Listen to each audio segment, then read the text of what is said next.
நம சிவாய.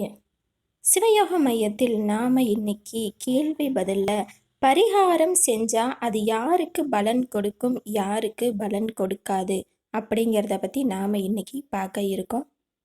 பரிகாரம் அப்படிங்கிறது ஒரு நல்ல காரியம் நடக்கிறதுக்கு தடை இருந்தால் அதை நீக்குவதற்கு செய்யப்படுகின்ற இறை வழிபாடே பரிகாரம்.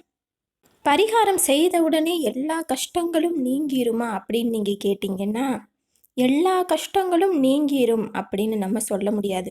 உதாரணத்துக்கு ஒரு திருமணம் நடக்கணும், ஒரு குழந்தை பாக்கியம் கிடைக்கணும் அப்படின்னு நம்ம ஒரு பரிகாரம் செஞ்சோம்னா, ஒரு சிலருக்கு திருமணம் நடக்கும், குழந்தை பாக்கியம் கிடைக்கும். ஆனால் ஒரு சிலருக்கு திருமணம் நடக்காது. அதற்கு காரணம் என்ன அப்படிங்கிறத முதல்ல நம்ம தெரிஞ்சுக்கிறணும்.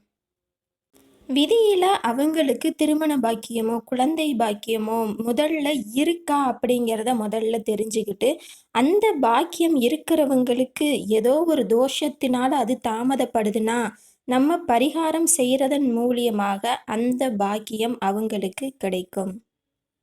ஒருவேளை உங்களுக்கு விதியிலேயே திருமண பாக்கியம் இல்லை அல்லது குழந்தை பாக்கியம் இல்லை அப்படின்னு இருந்தால், நீங்கள் எத்தனை பரிகாரங்கள் செய்தாலும் உங்களுக்கு அந்த பாக்கியம் கிடைக்காது. அதனால் நீங்கள் செய்கிற ஒவ்வொரு பரிகாரமும் உங்கள் விதியை பொறுத்தே அமையும்.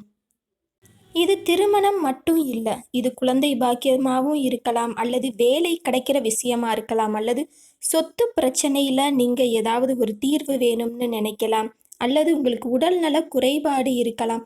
இந்த மாதிரி உங்கள் வாழ்க்கையில் ஏற்படுகின்ற அனைத்து விதமான பிரச்சனைகளும் விதியில் உங்களுக்கு அது கிடைக்கணும் அப்படின்னு இருந்தால் மட்டுமே அது உங்களுக்கு கிடைக்கும். நம சிவாய.